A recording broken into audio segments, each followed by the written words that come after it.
nafsan imanah lam takun amanat min qablu, yang sebelumnya tidak beriman. Jadi orang kafir maksudnya. Nah, kalau kita orang beriman sebelumnya, seorang Islam sebelumnya sudah beriman, ya di sana bermanfaat imannya. Atau ketika datang kiamat itu kita sudah beriman, kita sudah muslim, ya imannya bermanfaat saat itu. Tapi kata Nabi tidak akan menangi kiamat orang-orang muslim. Kalau masih ada orang mengucapkan kalimat la ilaha illallah, belum terjadi kiamat. Ya,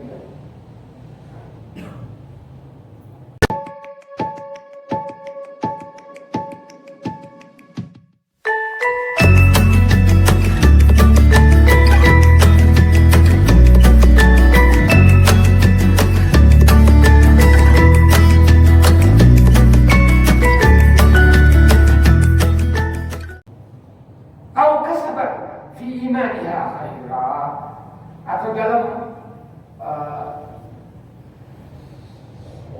keimanannya itu ada usaha untuk memperbaiki diri dalam keimanannya. Dan ketika melihat kiamatnya itu tidak bermanfaat. Ya seperti orang sudah mau mati, mau bersedekah. Faqul rabbi laula akhartani ila ajalin qarib fa asaddaqa wa akun minas shalihin. Tidak bermanfaat. Ya. Artinya sudah terlambat. Namun dalam hadis juga ini tidak kontradiksi. Kalau seorang anak mengatasnamakan sedekahnya untuk atas nama orang tuanya, itu bermanfaat. Hadis bukan muslim. Hadis bukan muslim. Bukan dikirim. Ya jangan salah paham. Ya, ada orang salah paham. Ya dia bersedekah, dia baca ayat Al-Quran, pahalanya dikirim, nggak ada pahala dikirim. Jadi yang bisa diatasnamakan itu adalah sedekah dan haji, ya, dan puasa. Ya, puasa, umpama ada seorang pada hari ke-16 Ramadan sakit, akhirnya tidak puasa. Kemudian 26 Ramadan dia meninggal, berarti 10 hari dia meninggalkan puasa. Dan puasanya yang ditinggalkan 10 hari itu dipuasakan oleh ahli warisnya, itu boleh karena hadis sahih Bukhari Muslim. Man mata wa alaihi siyam sama alaihi waliyu ini yani warisu. Siapa yang meninggal, dia meninggalkan kewajiban Ramadan, puasa Ramadan, maka puasanya itu dipuasakan oleh ahli warisnya. Itu boleh. Tapi kalau sholat di atas namakannya nggak ada, gitu ya. Korban termasuk sedekah, kategori sedekah, boleh atas nama, baik yang masih hidup maupun yang sudah meninggal. Dalilnya banyak, ya kita bahas itu waktunya nggak cukup ya. Ini baru satu ayat. Qul intadhiru inna muntadhirun. Nah ini katakan hai Muhammad, tunggulah. Masing-masing kita akan menunggu. Kami juga akan menunggu. Kalau kita orang Islam menunggu kebaikan yang akan diberikan oleh Allah Subhanahu wa Ta'ala. Nah, sementara orang kafir menunggu siksa.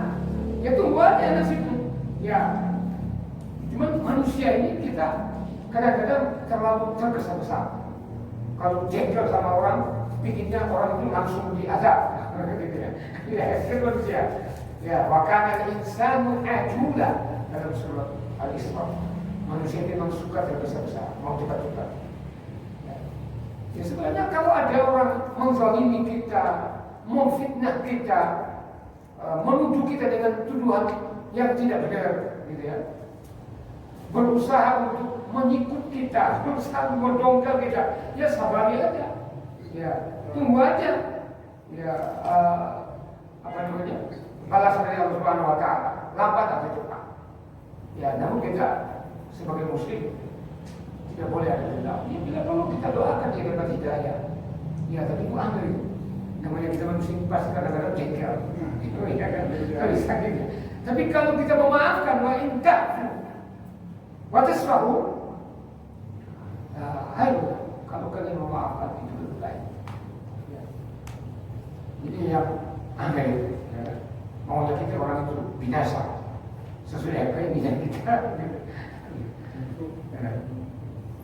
Tapi Allah itu maha tahu, gitu ya.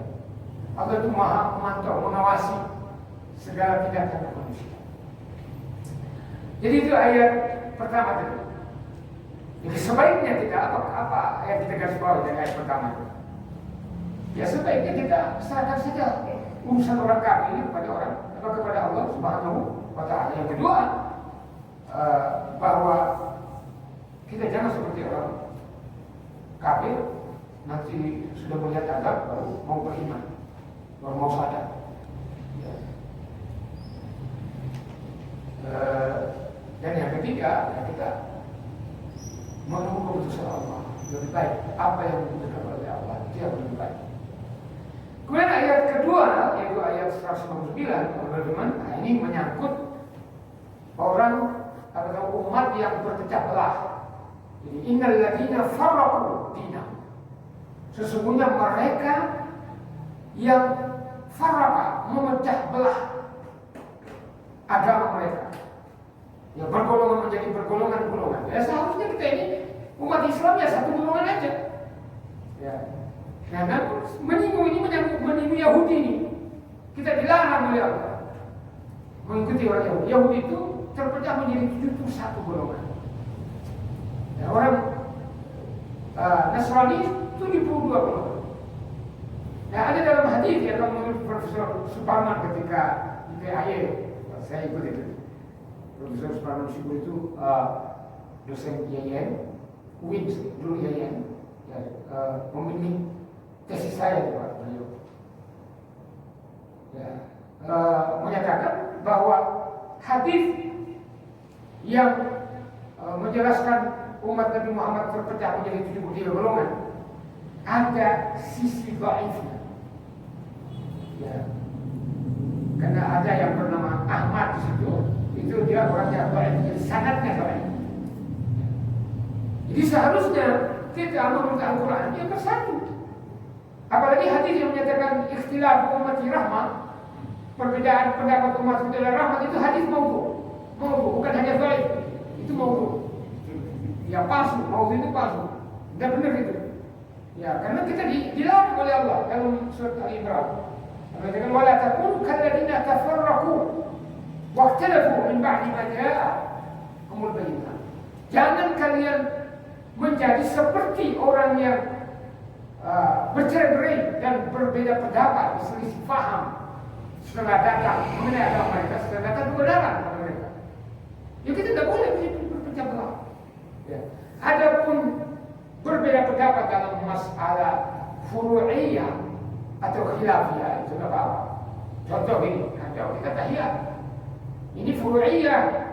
Tahiyat ada yang contoh lurus, ada yang gerak-gerak. Masing-masing punya dalil, boleh. Tapi masalah usul itu rukun iman, rukun Islam, kita sama, ya itu tidak jadi masalah, gitu ya. Tidak usah dipersoalkan, itu kalau harus bergerak. Ini pun ada yang dari awal, ada yang ketika syahadat, ada yang muter-muter, ada yang sekali-sekali. Ini tidak usah, karena itu tidak usul, bukan usul namanya. Ya kita harus tasamuh itu toleransi, lapang dada, memahami, mengerti. Ya tidak usah dipersoalkan, apalagi dibawa didiskusikan melalui lembaga, kemudian berjustis orang, itu tidak benar. Ya. Persoalan kecil-kecil tidak usah dipersoalkan. Namun kalau berbeda usul, ya seperti Ahlus Sunnah dan Syiah, ya itu sudah berbeda usulnya. Rukun imannya berbeda, rukun Islamnya sudah berbeda. Ya, nah itu kita tidak boleh. Kita memang itu jelas, itu usul. Nah dikatakan ini lasta minhum fi syai'. Ya. Kalian sedikit pun tidak dimintai tanggung jawab. Ya berarti mendukung ayat pertama tadi. Ya, jadi Yahudi, Nasrani yang berpecah belah, ya tidak usah dipikirin. Apa dipikirin mereka? Biarin aja, kita tidak punya tanggung jawab. Nah ini yang dimaksud Nabi Muhammad tidak dimintai pertanggungjawaban terhadap perpecahan mereka itu. Tapi Nabi hanya mengajak. Ya, ajakan Nabi itu ya berdasarkan perintah Allah. Ya, perintah Allah dalam Imran, kul ya ahlul kitab. Katakanlah Muhammad kepada ahlul kitab, hei ahlul kitab, ta'alu ila kalimatin sawa'in bainana wa bainakum alla na'budu illallah wa la nusyrika bihi syai'an. Itu ajakan yang diperintahkan oleh Allah kepada Nabi. Katakan kepada ahlul kitab, hei Nabi, wahai Rasulullah, ya, mari kita kembali kepada ajaran yang sama, kalimat yang sama, yaitu kita hanya menyembah Allah, tidak menyekutukan Allah, ya, tidak menjadikan manusia sebagai Tuhan. Itu kalimat yang sama sebenarnya. Dan kalau sudah diajak ternyata mereka menolak, tidak mau menerima, tidak merespon, maka tidak tanggung jawab lagi.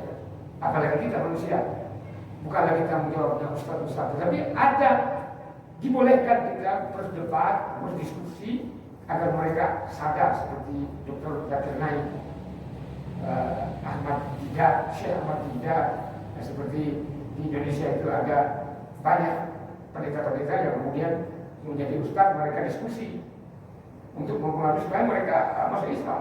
Itu boleh. Tapi kita yang tidak tahu ya tidak usah berdebat, nanti kita kalah. Gitu ya. Innama amruhum ilallah, sesungguhnya perintah atau urusan mereka diserahkan kepada Allah. Serahkan aja kepada Allah. Kita tidak usah apalagi mendiskusikan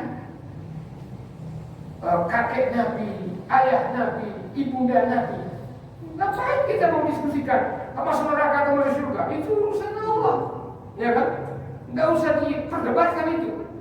Ya saya karena di YouTube itu banyak orang, wah, ibunda Nabi, ayahanda Nabi, kakek Nabi dibahas dalam neraka. Kita mengatakan demikian masuk dalam neraka, ternyata mereka masih surga. Karena dalam ayat Al-Quran di surat Al-Isra yang dikatakan, wa ma kunna mu'adzibina hatta nab'atha rasulah. Kami tidak akan menyiksa suatu kaum sebelum kami mengirim rasul kepada mereka. Nah, ayah dan Nabi, ibunda Nabi, kakek Nabi itu mereka meninggal sebelum Rasulullah wafat. Karena sebelum Rasulullah diutus menjadi Rasul, dan mereka tidak ada Rasul dikirim kepada mereka selain Nabi Ismail. Nabi Ismail berapa fatrah itu, masa transisi dari Nabi Ismail ke Nabi Muhammad itu berapa ribu tahun? Ya. Jadi dalam surat As-Sajdah saya katakan am yaquluna iftara bal huwa al-haqqu min rabbika litunzira qauman ma atahum min nadhir.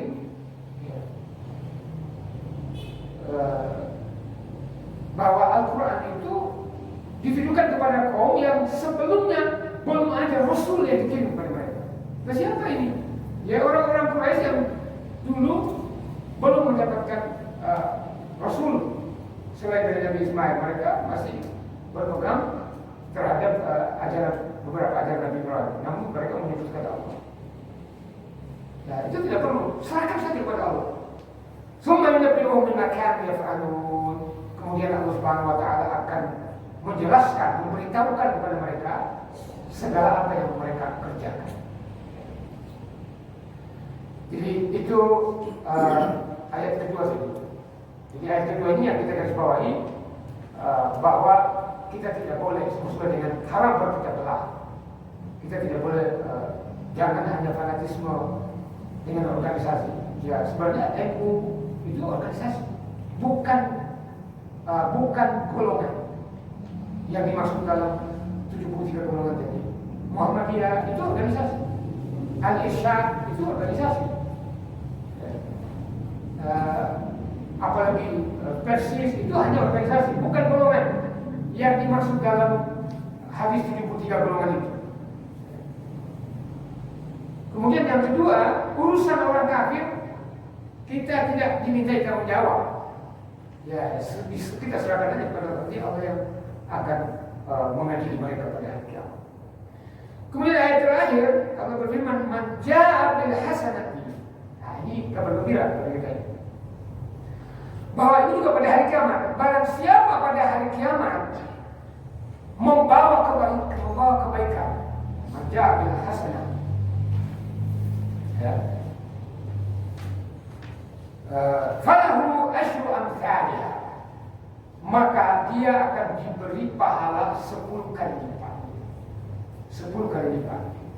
Ya, seperti kita baca Al-Quran tadi, satu huruf 10 pahala. Ya. Tapi kalau sedekah itu lebih banyak, 700 kali lipat. Masalul ladzina yunfiquna amwalahum fi sabilillah kamathali habbatin ambatat sab'a sanabila fi kulli sumbulatin mi'atu habbah. Orang bersedekah itu bagaikan seseorang yang menanam satu biji menghasilkan satu pohon menghasilkan 7 dahan. Masing-masing dahan itu menghasilkan 100 buah, berarti 700 kali lipat. Itu adalah sedekah. Nah, tapi ini kebaikan seperti membaca Al-Quran, gitu ya, seperti memungut sampah di masjid, memungut duri jangan sampai mengganggu orang, terkena kakinya orang, itu diberi 10 pahala. Ya, berdasarkan ayat ini. Jadi hasanah. Wa man jaa'a bis-sayyi'ah, barang siapa yang membawa dosa, keburukan, fala yujza illa mithlaha, maka tidak diberi ganjaran kecuali setimpal.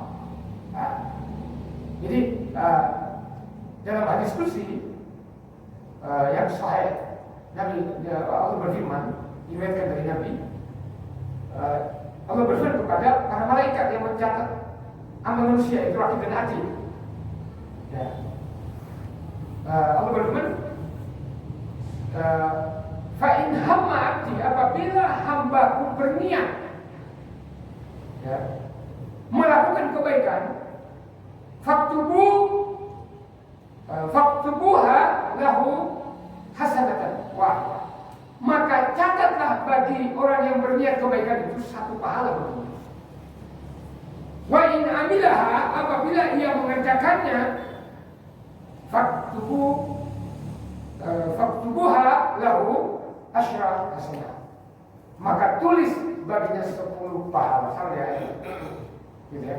Jadi kita niat aja berhaji, ya kita sudah dapat 1 pahala. Tapi jangan niat gitu ya. Ya. Kalau kita berangkat haji, ya dicatat 10 pahala.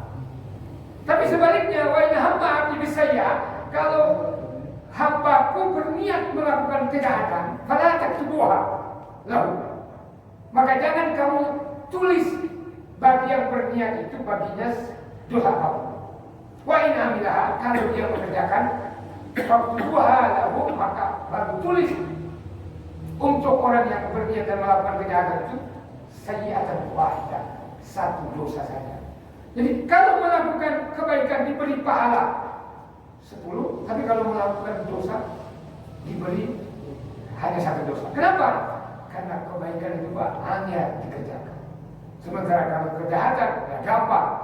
Ya begitu, benar 1 ditulis, tapi karena berulang-ulang akhirnya banyak. Kadang-kadang melebihi jumlah kebaikan. Ya, lihat. Tidak usah niat. Ya, tidak usah niat. Jangan niat jahat, jangan mengerjakan. Ya, tapi kadang-kadang kita tidak niat, tapi tiba-tiba muncul di depan. Dosa ya. Subhanallah. Jadi ini juga merupakan rahmat Allah. Ya. Sampai 100 kali lipat. Jadi 10 sampai 100 kali lipat. Nah, yang kita garis bawahi dari ayat terakhir ini,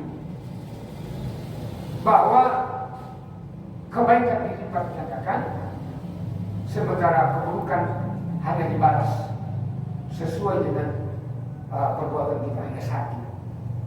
Ini adalah bentuk dari rahmat Allah, keadilan dan rahmat dari Allah Subhanahu wa Ta'ala. Nah, ini apa namanya? Jadi bahasa Indonesia itu ya ada keterangannya pada halaman apa namanya 3. Ya. Itu ada in tuqridullah qardan hasanan, apabila kalian meminjamkan Allah dengan pinjaman yang baik.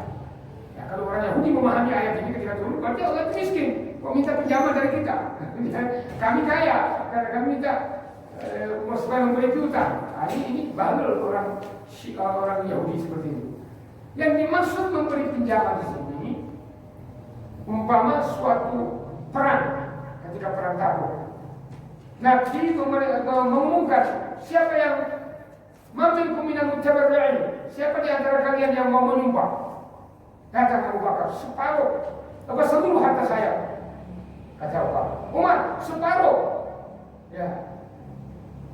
Utsman bin Affan, saya menyediakan 1000 ekor kuda beserta senjata dan suplai makanan selama 1 bulan. Kata Abdurrahman bin Auf, saya yang menanggulangi dana yang belum tercover. Wah, itu kalau kita bangun masjid seperti itu ya cepat, sampai 1 tahun rampung, gitu ya. Ya itulah yang dimaksud meminjamkan. Jadi membangun masjid yang mengatakan saya kubahnya, saya lantainya, saya semennya semua, saya pasirnya semua. Itu namanya meminjamkan. Di dalam bentuk banyak. Nah, kalau sedekah ya tidak sesuai dengan kemanisan hati kita. Maka ini yudha'if lakum, maka dilipat gandakan oleh Allah. Kalau dalam Al-Baqarah, man dzal ladzi yuqridullaha qardan hasanan yudha'if lahu ad'afan katsira. Yaitu dengan lipat ganda yang banyak. Abu Hurairah dan Abu Hurairah bahwa yang dimaksud Nabi menyatakan seseorang yang meminjamkan dengan pinjaman yang baik itu diberi pahala sampai 2 juta kali lipat. Ya, 2 juta kali lipat. Sampai itu ya kita bersedekah, kita beramal saleh, diampuni seluruh dosa-dosa kita. Ikhlas tentunya. Dan di setelah baru kita diskusi.